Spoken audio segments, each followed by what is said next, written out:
Bonjour à vous, Monsieur Étienne Roy, professeur de psychologie, à qui je présente cette vidéo sur les expériences de Piaget qui porte sur les limitations de la pensée préopératoire présente de l'enfant de 3 à 6 ans. Donc dans cette vidéo, on va faire affaire à deux enfants, Kenji qui a 3 ans et James qui a 10 ans. Le vidéo va être divisé par expérience et non par enfant. Donc, une expérience pour chaque enfant, un après l'autre, et il y aura une courte analyse suivie de chaque présentation des différentes expériences de Piaget. Ainsi, selon sa théorie, il devrait y avoir une différence remarquable entre comment Kenji fonctionne et comment James fonctionne selon les différents tests de conservation qu'on va faire. Donc, bon visionnement, et j'espère que vous allez apprécier.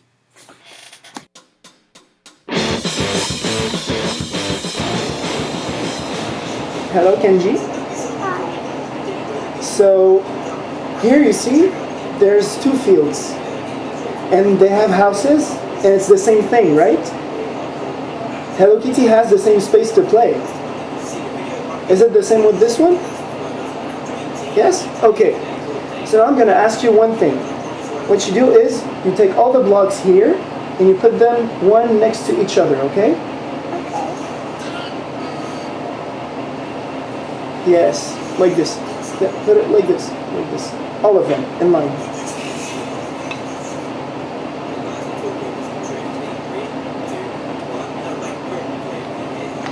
Okay.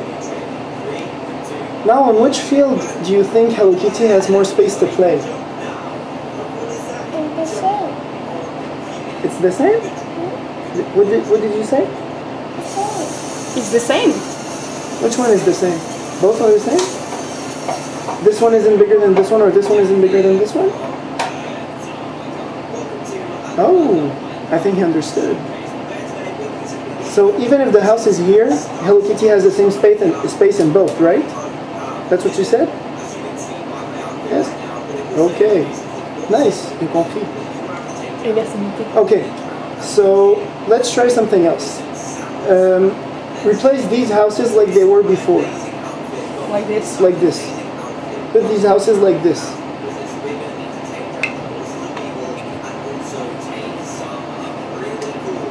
Like, I think it's very easy.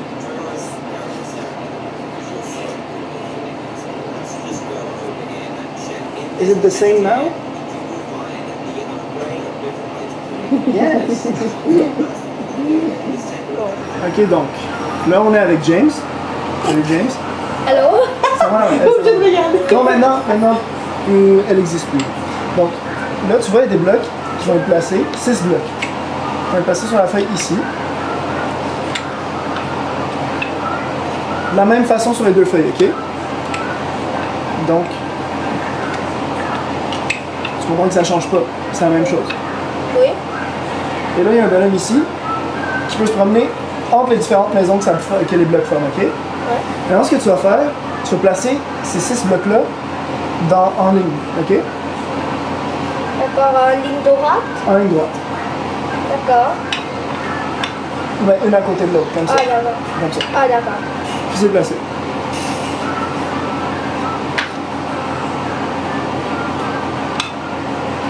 D'accord, maintenant, si Bob ici, je le prends, je le mets dans les deux pour se promener. Est-ce que tu penses qu'il y a autant d'espace blanc dans les deux feuilles qu'avant?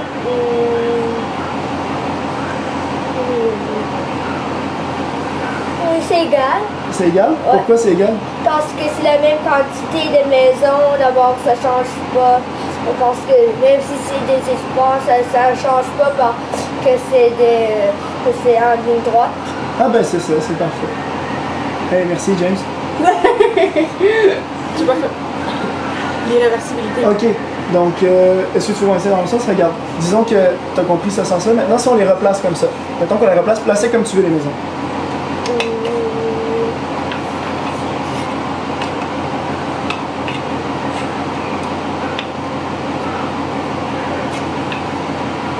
Penses-tu que Bob a le même espace sur les deux feuilles maintenant? Oui. Ok. Pour les mêmes raisons que tantôt? Ouais. C'est égal. C'est bien d'accord. Bravo, t'as fait ça comme un grand.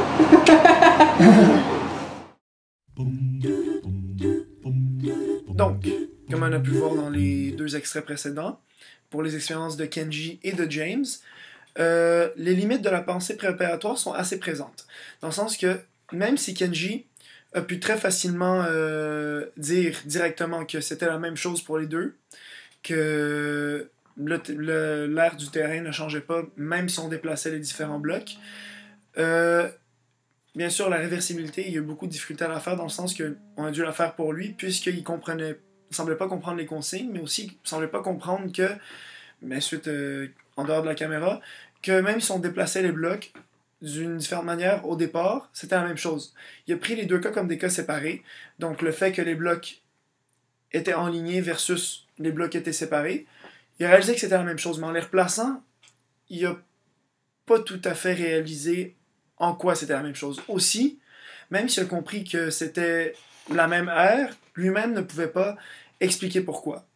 Donc, on peut croire que il a passé cette limite, mais même s'il a l'esprit vif, Kenji, surtout pour 3 ans, Kenji n'a pas vraiment dépassé cette limite de Piaget étant donné qu'il ne peut pas expliquer ce qui s'est passé, contrairement à James qui lui a très facilement tout fait.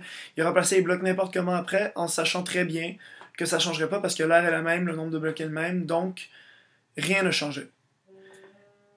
Donc nous allons passer à la prochaine expérience qui est celle de l'égocentrisme et de sa différence par rapport au stade opératoire et au stade préopératoire de l'enfant.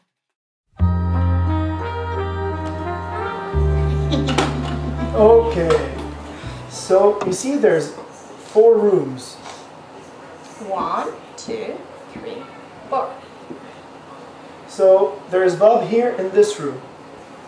You see Bob, right? Yeah. Okay. The flower. Yep.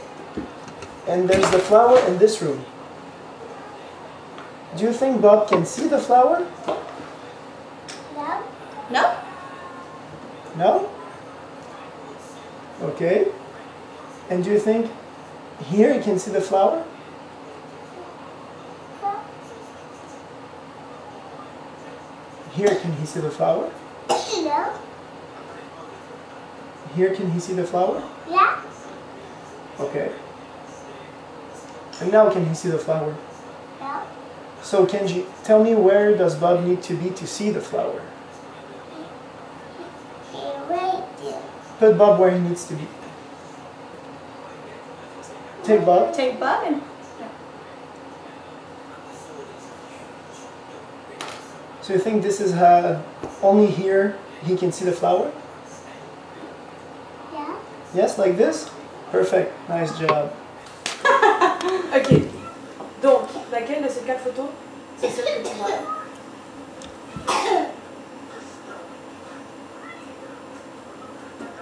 Le premier. Maintenant, qu'est-ce que Wally voit?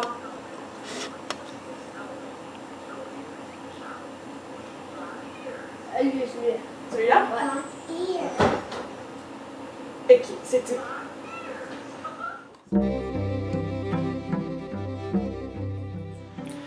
Alors, l'égocentrisme.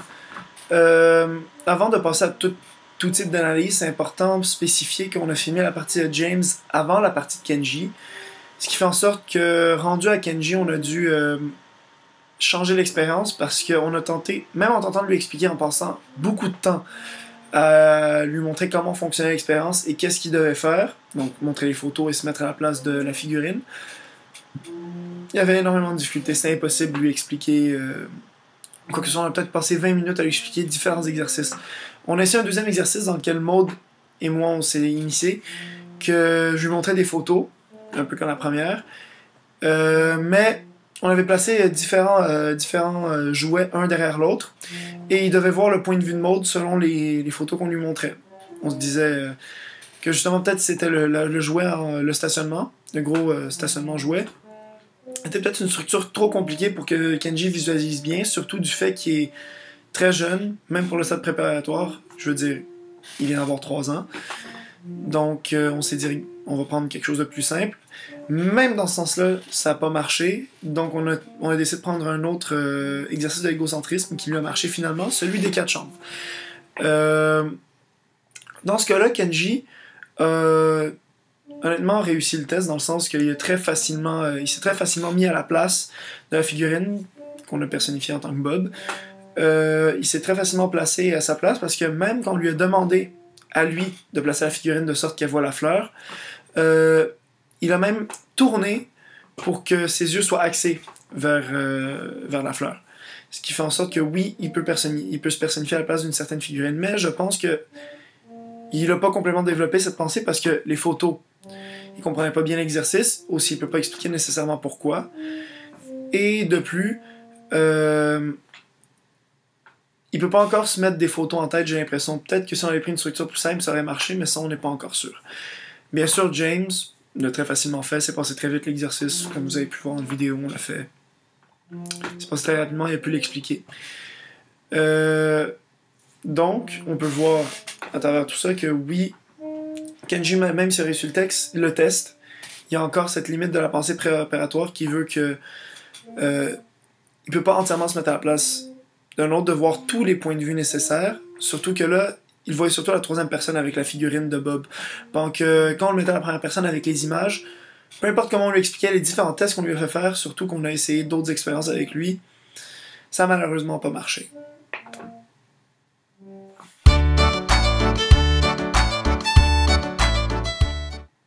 Bon, pour conclure ce projet, cette vidéo sur les limites de la pensée préopératoire selon la théorie de Piaget, je croyais important de faire un retour sur tout ce qu'on a fait sur la vidéo en tant que tel pour voir qu'est-ce qu'on aurait pu améliorer, qu'est-ce qu'on aurait pu mieux faire pour le projet. Bien sûr, en partant, on aurait pu travailler moins vite, prendre la peine de faire chaque expérience indépendamment, de la même façon pour les deux enfants, de sorte que ça se passe bien. Mais en tant que tel, avec les enfants, ça s'est super bien passé. Je m'entendais bien avec Kenji à la fin. James était super sociable, il n'y avait aucun problème. C'était super facile de communiquer avec lui. En tant que tel, ça avait l'air assez simple de leur expliquer des choses aussi. Autant avec l'équipe de Maud et Julie que moi-même. Ils ont été super à l'aise, ils comprenaient bien les exercices en soi. Donc ça se passait assez bien. Mais encore, je pense qu'on aurait dû quand même prendre la peine de refilmer une autre vidéo avec James témoignant de ce qu'on a... Ben, qui aurait été le même que celui de Kenji. Deux vidéos qui s'accordent parce qu'on a pas pris la même expérience pour l'égocentrisme pour les deux. Mais au moins je pense que j'ai pris la peine de voir les deux points de vue, que j'ai bien pu travailler ça. J'ai pris la peine de faire un beau montage. Et en espérant que la vidéo vous a plu, je vous souhaite... j'espère que vous avez eu un bon visionnement et...